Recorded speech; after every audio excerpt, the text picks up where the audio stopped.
Shalom. Shalom. Shalom, shalom. John 15, 2024, Sabado. The first reading, ang unang pagbasa ngayon ay hinango mula sa unang aklat ng mga hari, kabanata 19, mga talata 19 hanggang 21. Umalis si Elias at natagpuan niya si Eliseo nag-aararaw. 12 pares ang toro ang ginagamit niya. At kaagapay siya ng huling pares. Pagdaan ni Elias sa tapat ni Eliseo, inalis ni Elias ang kanyang balabal at ibinalabal kay Eliseo. Iniwan naman ni Eliseo ang mga toro.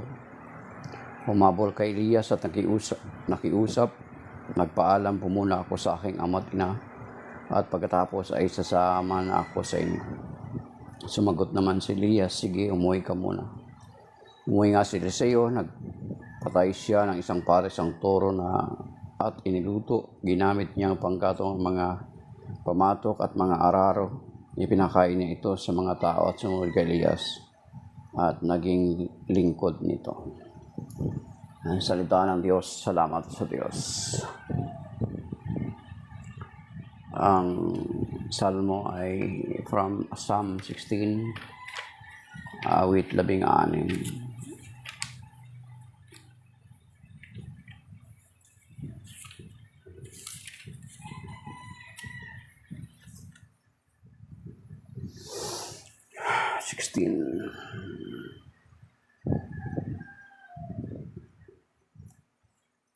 Ingatan mo sana ako, O Diyos, sa iyo ako nanganganlong at nagtitiwalang lubos.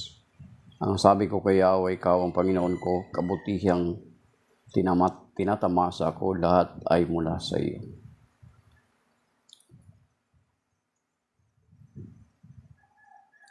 Ikaw lamang, Yahweh, ang lahat sa aking buhay. Lahat ng kailangan ko iyong ibinibigay. Kinabukasan ko ay nasa iyong mga kamay.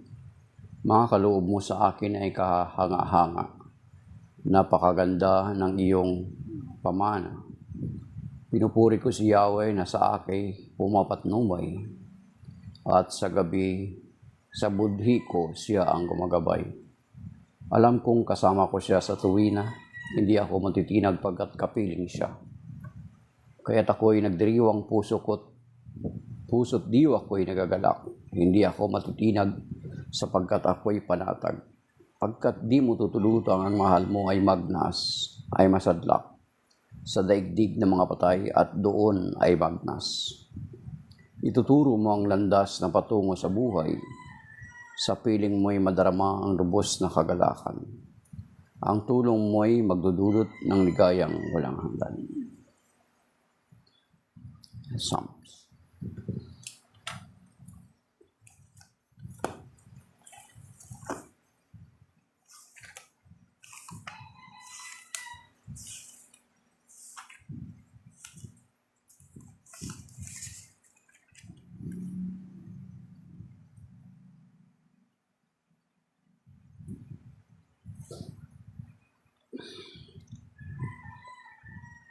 Hallelujah, hallelujah.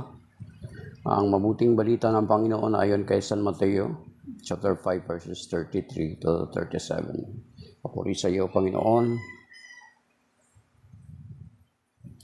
Narinig din ninyong sinasabi sa inyong mga ninuno, huwag kang susumpa ng walang katotohanan. Sa halip tuparin mo ang iyong sinumpaang panata sa Panginoon. Ngunit sinasabi ko na sa inyo, huwag kayong manunumpa kapag kayo'y nangangako. Huwag ninyong sasabing, saksi ko ang langit, sapagkat ito'y trono ng Diyos. O kaya'y saksi ko ang lupa, sapagkat ito'y kanyang tungtungan. Huwag din ninyong sasabing, saksi ko ang Jerusalem, sapagkat ito'y lungsod ng dakilang hari. Huwag mo ring ipanumpa ang iyong ulo, sapagkat ni isang buhok sa iyong ulo hindi mo kayang paputiuin o paitimin. Sabihin mo na lang oo kung oo at hindi kung hindi, sapagkat ang anumang sumpang idaragdag dito ay buhat na sa masama. Ang mabuting balita ng Panginoon, pinupuri ka namin, Panginoong Hesukristo. So, ang unang pagbasa ay patuloy pa rin kay Elijah. Si Elijah pa rin ang patungkol sa pagbasa. Then ito na nga na inirang niya si Eliseo bilang kanyang kahalili na sapagkat kumbaga sa kan si Elijah ay gusto na mag-retire. So sinabihan siya na hirangin si Eliseo. At makita naman natin ang response ni Eliseo na sumagot naman siya kaagad na oo, na sasama siya sa kay Elijah. And then, nagpaalam na siya sa kanyang mga magulang. So, bilang katunayan na susunod sa kay Eliseo, ay makita natin na talagang pati yung baka na kanyang inaararo, maging yung araro ay sinunog o ginamit niya or kinatay niya. At pati yung araro ay ginamit niya pang gatong doon sa baka na kanyang kinatay. So, bilang patunay na talagang hindi na niya babalikan, kundi susunod na talaga sa kay Elias bilang estudyante or bilang disciple ni Elijah. Yan. So dalawang pares, ibig sabihin dalawang baka yung kanyang kinatay. So yung palatandaan na talagang willing siya na sumunod kay Elias. Kasi yung kanyang ginagamit pang araro or pang hanap buhay ay tinatay niya na at sinira niya na yung araro niya para patunay na talagang susunod siya kay Elias. So ganyan din siguro yung aral sa atin ang aral siguro sa buhay ni Eliseo is sa pagsunod natin sa Panginoon, ano may yung mga bagay na dapat nating iwan or dapat nating tigilan sa pagsunod natin sa Panginoon. So hindi pwede na susunod tayo sa Panginoon, andun pa rin yung mga bagay na magiging pahirap or pabigat sa ating paglilingkod sa Kanya. That is most possibly is yung most of the time, di ba, visual lang naman sa pagsunod natin sa Panginoon. So, we need talaga na kailangan iwanan natin yung mga bisyo natin kasi yun yung magiging pahirap or magiging sagabal sa ating pagsunod sa Panginoon. So, ganun kay Eliseo na bago sa sumunod kay Elias, he make sure na talagang dinispatch niya yung bagay na sa tingin niya ay makakahadlang or makakasagabal sa kanyang paglilingkod bilang tagasunod ni Elias. So, talagang inalis niya yaon. So, sa atin, yun yung siguro yung aral na makuha natin kay Eliseo na sa ating pagsunod sa Panginoon, ano ba yung mga bagay na nakakasagabal sa atin na dapat nating alisin sa ating mga buhay para maging malaya or walang sagabal sa ating paglilingkod sa Panginoon. So maybe this simpleng pagninilay doon sa first reading sa buhay ni Eliseo at ni Elijah na nung tinawag siya ay sumunod kaagad siya, nagpaalam lang siya sa kanyang mga magulang. So yan. At ang ebanghelyo ngayon is patungkol sa panunumpa. Patungkol sa panunumpa. Sabi dito sa verse 3, narinig ninyo nung inyong sinasabi sa inyo, mga ninuno, huwag kang susumpa ng walang katotohanan, sa halip, tuparin mo ang iyong sinumpaang panata sa Panginoon.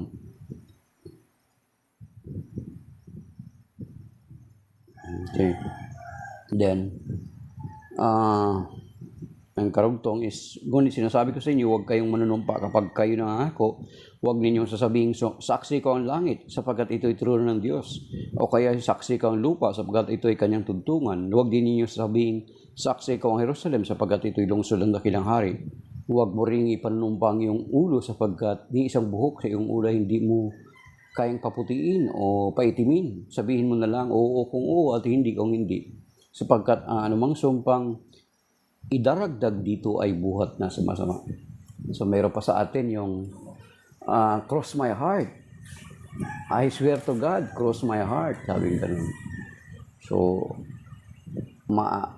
though it was not mentioned by the Lord, of course, kasama yun. Na kapag manumpa tayo daw is oo lang kung oo, o hindi kung hindi. Hindi na tayo magsabi na cross my heart. Diba? Mamamatay na ako, sabi ka lang. So, hindi na dapat natin yun sinasabing ganun, kundi oo na lang kung oo, kung hindi kung hindi. Meron dito sa mga ngaral, kung titingnan natin itong panunumpa na ito ay ma-relate natin sa pagpapakasal. So, kasi ngayon, di ba, pinopropose ng mga tao ng iilan na naman, hindi naman lahat, na gusto ay magkaroon ng divorce. So, gusto magkaroon ng divorce, di ba, sa kasal, may narinig natin yung panumpa na for better or for worse, till death do us part. So, ang sabi dito, ang paalala sa atin ng Panginoon na kapag manumpa tayo, ay tutuparin natin. Kasi dito, maging doon sa Old Testament pa lang, ito sa mga ngaral, ang sabi dito sa mga ngaral, ang sabi is,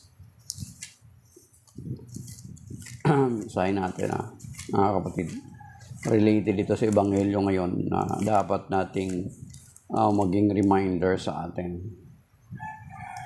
Sa mga ngaral chapter 5 verse 4, sabi dito, kung mangako ka sa Diyos, tuparin mo agad. Ayaw niya ng mayabang, kaya tuparin mo ang iyong pangako sa Kanya. Mabuti pang huwag ka ng mangako kaysa mangangako nang di tutuparin. Huwag mong pabayaan magkasala ka dahil sa iyong salita. Alalaon bagay, mangangako ka at babawiin mo. Pagkatapos, sa gayon, galit na galit ang Diyos. Kung magkagayon, hindi Kanya pagpapalain sa anumang iyong ginagawa. So, ang pangako sa kasal is hindi mo lang iyon ipinangako sa mapapangasawa mo. At saka hindi lang yun contract, hindi lang yung simpleng contract, it is a covenant. Pag sinabing covenant, kung babalikan natin ang covenant is meron siyang kaakibat na consequences kung sisira ka sa covenant. So dito sa mga ngaral chapter 5 verse 4 to the following verses na kapag nangako tayo sa Diyos, kasi hindi nga tayo lang mangako hindi lang tayo mangako dun sa ating mapapangasawa or kundi nangangako tayo sa Diyos mismo. Di ba? Kaya nga, ang kasal ay ginaganap sa simbahan. Saksi ang pari. At mangangako kayo sa harapan ng Diyos. Hindi lamang sa isa't isa. So, ang sabi dito, kapag ayaw ng Diyos na mayabang, sabi niya, kung mangangako ka sa Diyos, tuparin mo agad. Ayaw niya na mayabang, kaya tuparin mo ang iyong pangako sa Kanya. Yan. Nabuti pang hindi ka mangako. Sabi dito,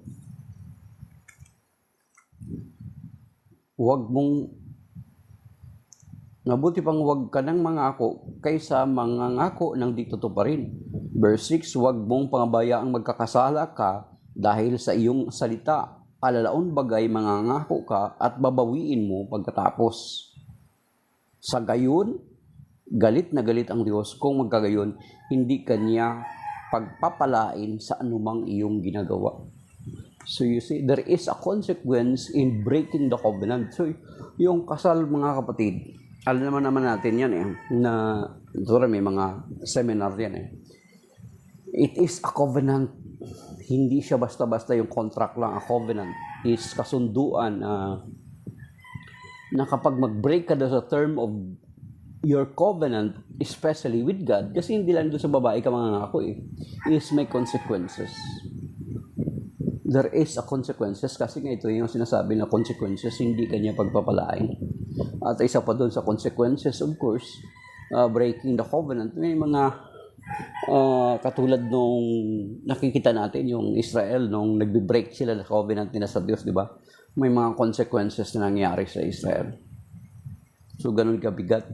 Kaya nga siguro kapag ma-approve yung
Kaya siguro yung kay Eliseo, yung pagsunod sa kay Elijah, sinira niya na yung kanyang araro at kinatay niya na yung baka. Parang sinasabi niya no turning back. Kasi wala na siyang babalikan eh. Yun yung pinakamalaga sa kanyang buhay.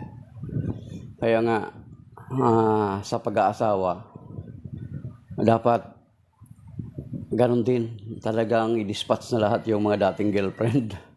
Para wala ka ng option. Kundi diretso na sa asawa. So, no turning back. Ganon din sa paglilingkod sa Panginoon. Yun sinasabi ko nga sa inyo.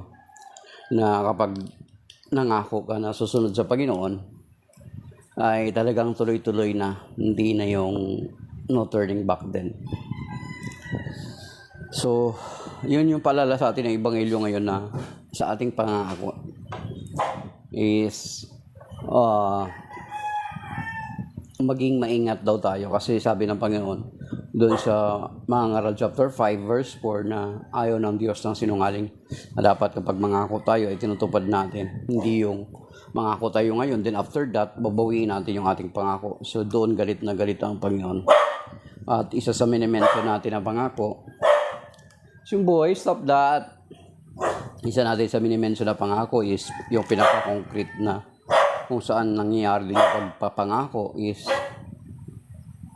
stop.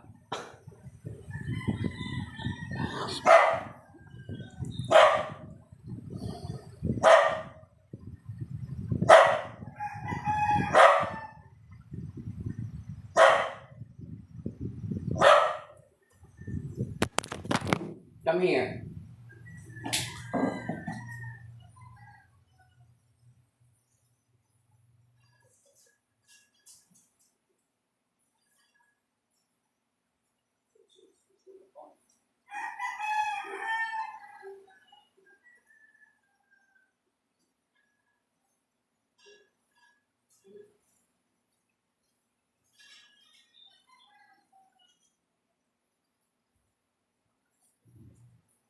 Ito yung maingay.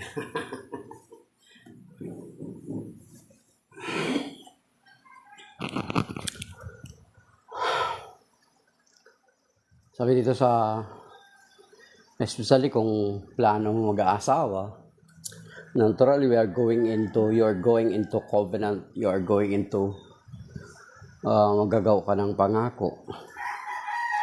Since alam natin na ayaw ng Panginoon na magbe-break tayo sa ating pangako, ang magiging safe na gagawin natin is, of course, ipag-pray natin yung mapapangasawa natin na ibigay ni Lord. Then kilalanin, of course, kilalanin natin yung mapapangasawa natin. Hindi pwede na hindi natin kilala or else pagdating ng araw, konting problema lang, sisirain mo na yung pangako mo sa kanya. So magiging problema yun. Kasi lalabag tayo dun sa sinasabi sa mga Ngaral chapter 5 verse 4 at saka sa Ebanghelyo ngayon sa Matthew chapter 5 verses 33 to 37 na ayaw ng Diyos na sumisira or hindi natin tinutupad yung ating pangako. Kaya nga ang stand ng simbahan, that is why ang stand ng simbahan ay bawal talaga ang divorce. Kaya kahit anong mangyari, kung ang estado ay mag-approve ng divorce, ang simbahan still hindi pa rin mapapwersa ng estado na i-impose or patutuparin yung divorce. Kasi sa simbahan walang divorce. Ito sabi dito sa Malakias chapter 2 verse 15. Sabi dito, verse 14 umpisa, itinatanong ninyo kung bakit sapagkat alam niyang sumira kayo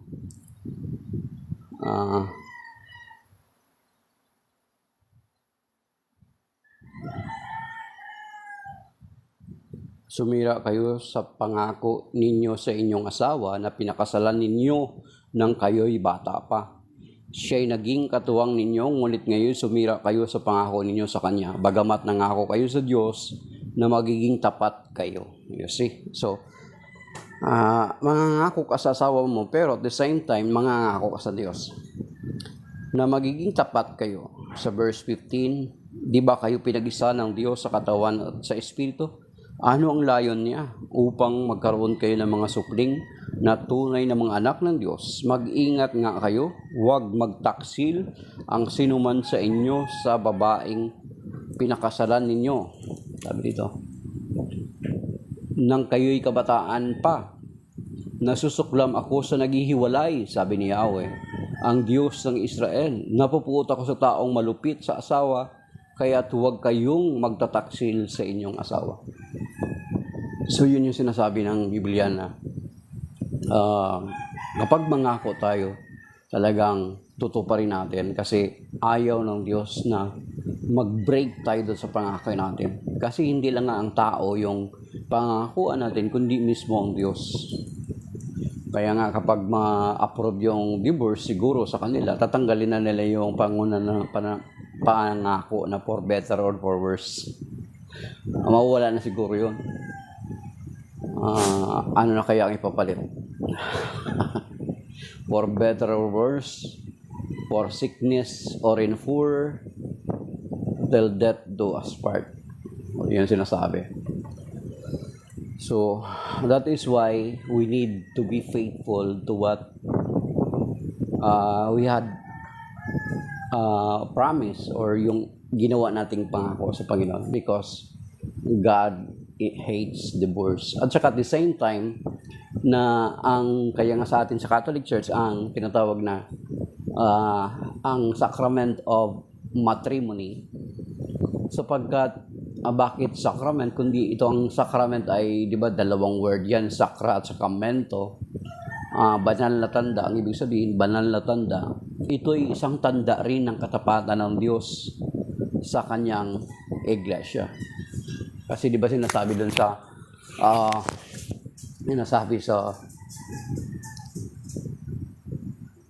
Ephesians chapter 5 na tinatalakay doon yung ang lalaki ang siyang ulo ng kanyang asawa. Hindi, di ba? Nung kinasal sila, hindi na sila isa, hindi na sila dalawa, kundi isa. Then, ang lalaki ang ulo na ng kanyang iglesia. At since na nakatulad ng Panginoon na siyang ulo ng iglesia, ng kanyang katawan. So, inseparable na, ibig sabihin, inseparable. Pag nangako na kayo sa Panginoon, inseparable na kayo sa isa't isa kasi ikaw yung naging ulo na ng iyong pamilya, ng iyong sambahayan. At ang babae ang siyang nagsisilbing katawan, ikaw ang lalaki, ulo. Sabi dito sa Ephesians chapter 5, sabi dito,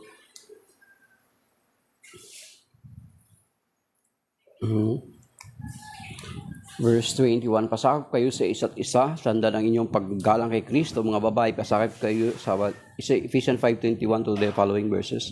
Mga babae, pasakop kayo sa inyong asawa tulad ng pagpapasakop ninyo sa Panginoon, sapagkat ang lalaki ang ulo ng kanyang asawa, tulad ni Kristo na siyang ulo ng iglesia na kanyang katawan at siyang tagapagligtas nito. So, ang lalaki ang nagiging siyang ulo ng kanyang asawa. So, they are inseparable already. Kaya nga sabi sa Mark chapter 10, verse 9, what God has joined together, let no man put asunder. So, ang anumang pinagsama ng Diyos ay hindi dapat paghiwalay ng tao. Sabi dito.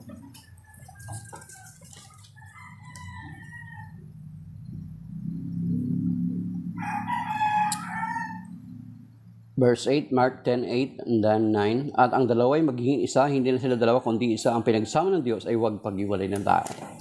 So, ang pag-aasawa ay isa sakramento, a holy sign. Ito'y tanda na kung paano ang asawa ay siya yung nagiging ulo at ang lalaki ay nagiging ulo ng kanyang sampamilya, at ang babae at ang miyembro ng kanyang mga anak ay magiging bahagi ng katawan. So they are inseparable. Kaya ito yung sinasabi sa Mark 10:9, what God has joined together, let no man separate. Ganon din, ito'y paglalarawan din ng katapatan ng Diyos sa kanyang iglesia. Kaya nga, masingit natin yung apologetic side na since na banal na tanda ng katapatan ng Diyos sa kanyang iglesia, kaya nga hindi pwede, since na ang Panginoon ang siyang ulo ng kanyang iglesia at ang simbahan ang katawan, so therefore, the Jesus and the church cannot be separated. Kaya nga, nung babalikan natin yung sa Acts chapter 9, nung inuusig ni San Pablo ang iglesia, sabi ng Panginoon, ni San Pablo ang iglesia, ang mga mananampalataya ng Panginoon, sabi niya, Pablo, Saulo, Saulo, bakit mo ako inuusig? So you see, ang inuusig ni San Pablo ay mga mananampalataya, yung mga tagasunod. Pero ang inuusig ni San Pablo, sabi niya, bakit mo ako inuusig? Ang Panginoong inuusig niya. Because Jesus and the church cannot be separated, is inseparable. Kaya nga, ipasok natin yung apologetic side, hindi pwede na ang iglesia na itinatag ng Panginoon ay matatalikod. Or else, kapag matalikod siya, lalabas na ang iglesia ay napugot sa katawan at muli lamang naiugbong sa mga taong umaangkin na sila raw ang isinugo. Ganun ang mangyayari, ganun ang kalalabasan. So, pag sinabi mo natalikod, ibig sabihin para napugot yung ulo ng Panginoon sa katawan, then naiugbong lamang muli nung dumating yung nagkiklaim na sila raw ang totoong iglesia ng Panginoon. So, di ba nakakatawa? Hindi magiging totoo sapagkat lalabag yan sa sinasabi ng Panginoon na siya yung ulo ng iglesia at ang iglesia ang siyang katawan. They are inseparable. Lalabas, napugot ang ulo ng Panginoon at muling naiugbong noong 1830 nang dumating si Joseph Smith at muli-uling naiugbong nung dumating si Mang Felix. So hindi talaga siya ganun, mga kapatid, lalabas na ganun ang mangyayari. So therefore, yung claim na yon ay hindi magiging totoo since na sinabi ng Panginoon that what God has joined together, let no man separate.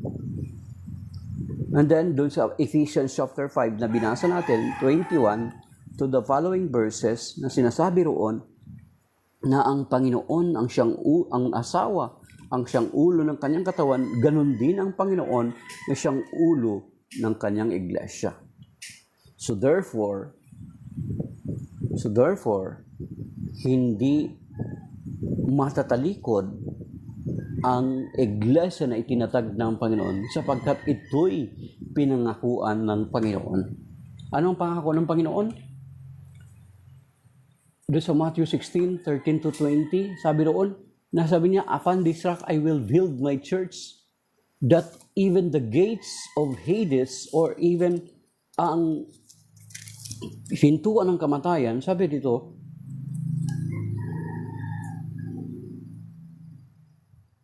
at sinasabi ko sa iyo, ikaw ay Pedro, at si ibabaw ng batong ito ay itatayo ko ang aking iglesia, at ang kapangyarihan ng kamatayan ay hindi magtatagumpay laban sa kanya. So, pangako ng Panginoon yun, na hindi magtatagumpay, na kahit ang pintuan ng kamatayan. So therefore, since na ang Panginoon na mismo mismo na ang Panginoon mismo ang nagtuturo na ayaw niya ng sinungaling, ayaw niya na hindi natupad yung kanyang pangako. So kung ipipilit natin na ang iglesia ay natalikod, palalabasin natin na nagsisinungaling ang Panginoon. Whereas nangako siya at siya mismo nagtuturo na ayaw niya ng sinungaling. Ayaw niya na sumisira tayo sa ating pangako. Much more ang Panginoong Jesucristo na kapag nangako siya ay kanyang tutuparin. Di ba? Yung sinasabi sa Numbers 23:19, ang Diyos ay hindi katulad ng tao. Kung nangako siya ay kanyang tinutupad. Then Hebrews 10:23, panghawakan natin ang ating let us hold on to our profession because ang nangako sa atin at tapat. So ganun lalabas mga kapatid. Hindi maitatalikod ang iglesia kasi ang mismo ang Panginoon ang nagturo na hindi ito matatalikod, hindi ito madadaig ng kahit ng kamatayan. At nangako pa siya roon na sa Matthew 28 verse 20. Sabi dito, turuan ninyo sila, sumunod sa lahat ng iniutos ko sa inyo, tandaan ninyo, ako'y laging kasama ninyo hanggang sa katapusan ng panahon. So therefore, kasama ng Panginoon ang iglesia, therefore walang magaganap na pagtalikod, therefore hindi na apostasy, hindi mawala yung iglesia na itinatag ng Panginoon. Kasi lalabas, kapag ipilit natin na natalikod ang iglesia, lalabas na sumira ang Panginoon sa kanyang pangako. Lalabas na napugot ang ulo ng Panginoon sa katawan at muli lamang naiugbong nung dumating si Joseph Smith noong 1830. Kasi si Joseph Smith ang isa sa unang, I think kung siya ang pinakauna na nag-claim na natalikod ang iglesia. Kaya he need to restore it. Siya yung iyong restorer. Then after that, noong 1914, muli may nag-claim na ganito na natalikod ang iglesia. So meron daw muli nagtatag. So lumabas na napugot yung ulo ng Panginoon sa katawan, din muling naiugbong noong mga panahon na yan, 1830 at saka 1914. Whereas magiging paglabag sa pangako ng Panginoon na kahit ang kamatayan ay hindi maaring makapananaig sa Kanya. At maging doon sa Matthew 28 verse 20 na tandaan ninyo, I will be with you until the end of time.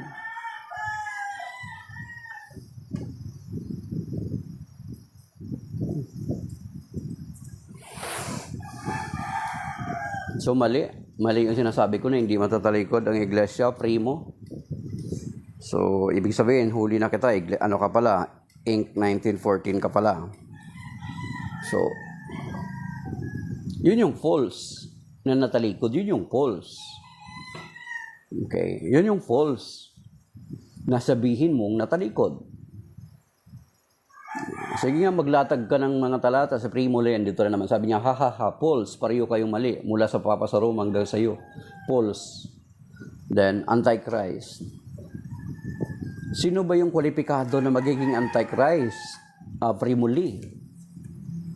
Since na member ka ng Inc. 1914, most possibly member ka ng Inc. 1914. Dito sa 2 John 1:7, ang sabi rito, tingnan natin paano i-qualify yung Antichrist. Sabi dito 2 John 1:7.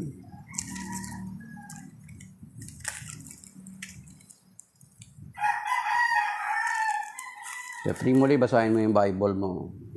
Kung wala namang ministro na nakakakita sa iyo, pwede ka naman na magbasa ng Bible. Huwag mo lang sabihin, huwag mo na ipakita.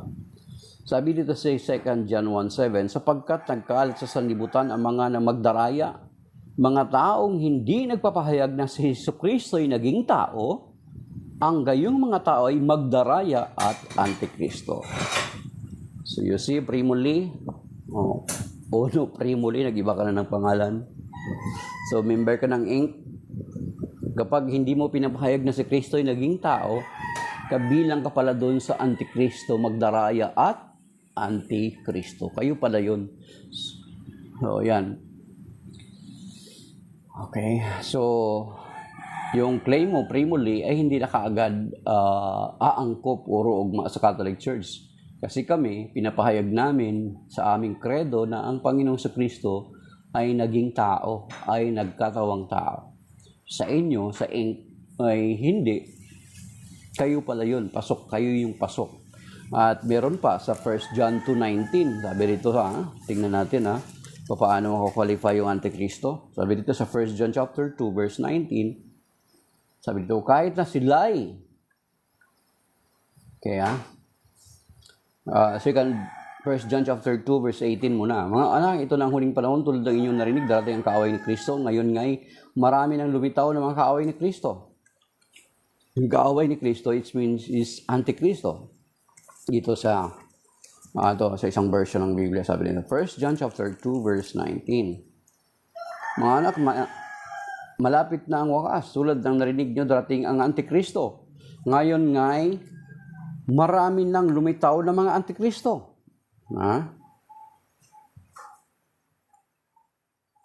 Kaya't alam nating malapit na ang wakas. Verse 19. Uno primuli. Bagamat sila'y dating kasamahan natin, hindi natin tunay na kaisa ang mga taong yun, sapagkat kung sila'y tunay sa atin, mananatili sana silang kasama natin, ngunit umalis sila, kaya't maliwanag na silang lahat ay tunay na atin. So you see, ang qualification or ang pagkakilanlan ng Antikristo is yung mga humiwalay, umalis. Kung titingnan natin, sino ba yung umalis? Na dating galing sa Catholic Church, umalis at nagtayo ng kanilang sarili-sariling sekta. Di ba yung founder mo galing din sa Catholic Church yan? Kung titingnan natin lahat ng mga sekta at denominasyon, galing po sila lahat sa Catholic Church. Magmula kay Martin Luther, followed by the other different sect and denomination.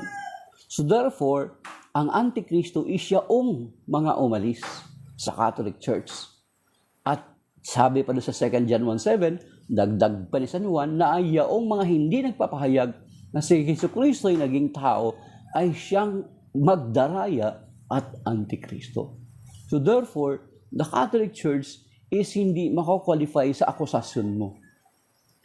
At ang sinasabi mong false, hindi false yaong sinabi ng Panginoon na hindi matatalikod ang iglesia na itinatag niya. Ang false is yung kung sasabihin mo na ito'y natalikod sapagkat lalabas na nagsinungaling ang Panginoon Kristo at lalabas na lumabag din ang Panginoon sa kanyang pagtuturo na huwag kang mangangako kung hindi mo itututuparin. Di ba? Sa Matthew chapter 5, yung ebanghelyo ngayon, Matthew 5:33 to 37, nangaral ng Panginoon ng huwag kang mangako na hindi mo tutuparin. So, kung sinasabi mo na nagsinungaling ang Panginoon sa Kristo, na hindi niya tinupad yung kanyang pangako, hindi siya mismo ang lumabag dito sa kanyang situro na sa Matthew 5:33 to 37, na nangako siya na hindi niya tinupad. So, saan doon yung false doon? Ang false yung kapag nangangaral ka na ang Panginoon, na ang iglesia na itinatag ng Panginoon ay natalikod. So, ipilit mo isiksik yun sa kokote ng miyembro para tanggapin ang iyong pundador na sugo. Pero hindi nga hindi nga talaga matatalikod. So, yun yung ang mangyayari kapag tatalikod, lumabag ang Panginoon dun sa kanyang pangako at sa kanyang pagtuturo dito sa Matthew 5:33 to 37. Nangako siya dun sa Matthew 16 na kahit ang kamatayan hindi maaaring makapanaig sa kanyang iglesia. At nangako din siya dun sa Matthew 28 verse 20 na I will be with you till the end of time. So, kung ang Panginoon ay sa atin, kung ang Panginoon ay kasama ng kanyang iglesia, sabi sa Romans chapter 8 verse 31, if God is for us, who can be against us? So therefore, walang magaganap na pagtalikod or natalikod or matatalikod. So hindi natalikod ang iglesia, hindi matatalikod at natalikod. Hindi mangyayari yun. Kasi nangako ang Panginoon at tapat ang Diyos sa kanyang pangako. Hebrews 10:23. Let us hold on unto our profession since the one who promised us is trustworthy. And then sabi doon sa Numbers 23:19, ang Diyos ay hindi katulad ng tao na marunong magsinungaling, kung ano ang kanyang sinabi ay kanyang tutuparin. So therefore, kung ipipilit natin yun na natalikod ang iglesia, katulad ng paglalarawan ng pag-aasawa, na ang pag-aasawang lalaki siyang ulo ng kanyang ng kanyang asawa, the same with ang Panginoon ang kanyang ulo ng kanyang iglesia, yung sinasabi sa Ephesians chapter 5. So therefore, hindi matatalikod ang iglesia. Kasi lalabas kapag matatalikod, palalabasin natin na napugot ang ulo ng Panginoon at muli lamang naiugpong sa panibagong katawan noong 1830 nang i-claim ni Joseph Smith na ito raw ay natalikod. Then muli itong naiugpong noong 1914 noong dumating ang pundador na si Felix Manalo. Whereas, versus sa sinabi ng Panginoon na hindi ito matatalikod. So yung sinasabi ng founder ninyo, ni founder mo Uno Primuli, ay isang false na pagtuturo. At sakop siya doon sa 2 John 1:7 na magdaraya at antikristo. So maybe that is by now, mga kapatid. Kaya pinapaalalahan tayo ng Panginoon, let us be true to our promises to God. Let us be true to our covenant with God. Let us remember na ayaw ng Panginoon na sumisira or hindi natin tinutupad yung ating mga pangako sa Kanya. So, shalom. Maybe that is by now. May God bless us all. Amen.